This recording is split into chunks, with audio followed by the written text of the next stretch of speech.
Hi guys, I just want to do a quick review of what we spoke about in class, which is our 1-point perspective boxes. As you recall, 1-point perspective drawing is just a technique where we are working to make the images look like they all converge into one central point and that they have dimension and form. It's a mathematical technique, and so you are going to need a ruler for this. So you're going to start by having a point in the middle. It's just roughly in the middle, it doesn't have to be measured, it just needs to be sort of somewhere in the middle-ish, and then you're going to start drawing your boxes. And the lines that are vertical and horizontal, like to make your box, those are just going to be horizontal and vertical.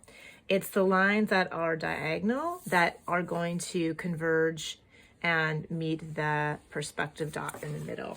So all of the corners have to find a way to get there, and all you do is line your ruler up to a corner and then to the dot.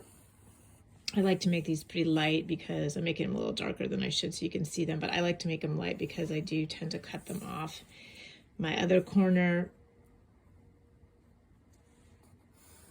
And then I don't need to do my last corner on this one because of where it's positioned. I wouldn't necessarily see that line. And then I could leave it like that to make it look like it's sort of converging into the background, or I can choose to cut it off by making the line this way, and then I follow that line right there, and again straight, and then I could erase these lines to make it look like it's just a box. Now, one thing that we mentioned in class that's really important and something I always struggle with is the vertical and the horizontal lines really need to be horizontal and vertical. So especially these guys, you really want to make sure that you are keeping them parallel to the top and the bottom of your paper and not doing that at a diagonal. One advantage we have on this particular project is that your sketchbook paper, which is what you're doing it on, is a piece of paper that's been cut by machine. So the edges are 100% straight. So what that means is you can align them up with your edge of your paper. So like I'm going to put my ruler at the top and then I'm going to use it to make that straight line, and that way I know it's perfectly straight as opposed to a little bit at an angle.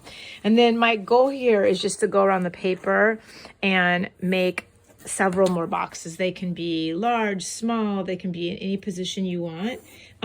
They are to fill in the composition of your paper. So one of our 7 elements of art is space, and I want you to be able to fill in the space so that you're filling in the composition. So once again, I'm just going to use my pencil to meet my perspective point that I have in there.